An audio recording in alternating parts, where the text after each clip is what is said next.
Betty Musa is getting ready for her usual Sunday service at the Action Chapel at Kutam Road. She was saved from death by some white missionaries when her own parents abandoned her under a cotton tree in Jodrema village, Kainlaon district, for 3 days. Everyone thought she was a devil. My people were so scared of me, they said, because born without arms, I was evil. I was some kind of devil.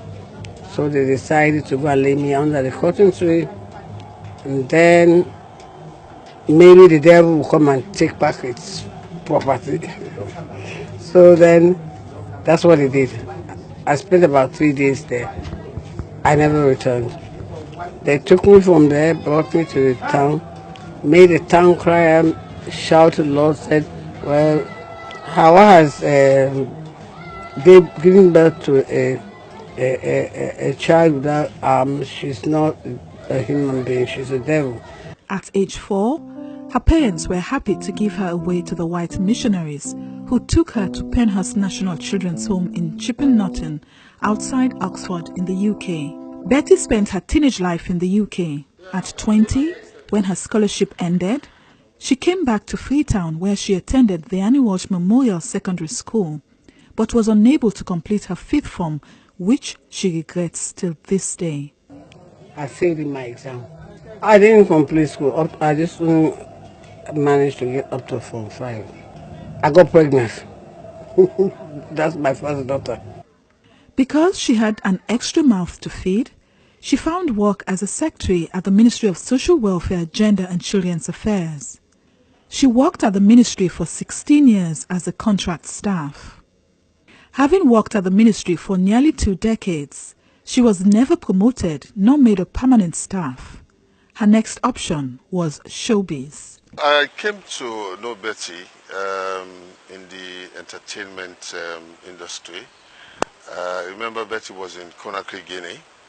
When she returned from Conakry, Guinea, there was no way out for her, only to go into entertainment, because Betty has a lot of talents, you know, even though she's disabled, but she can do something which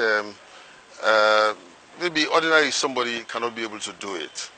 Shortly afterwards, she had Adonis, her second child. Adonis has always been with his mom. She took him everywhere. Because of her, I gained a lot of opportunities. Plenty people came to my aid. Plenty people helped me out. You know, I can't even remember all those that helped me just because of her. One example is the Sierra Leone embassy. I gained respect there just because of her, because I was so close to my mom. I was glued to my mom. Wherever she goes, I go there. Whatever she does, I do it with her. You know, because of that, you know, people just give me the respect. Up till now, I'm seeing some that I used to know in Guinea. I'm seeing them here. They still give me the respect because I was, you know, I was faithful to my mom. Betty has no source of income for now. And what makes her miserable is that she has no accommodation at the moment.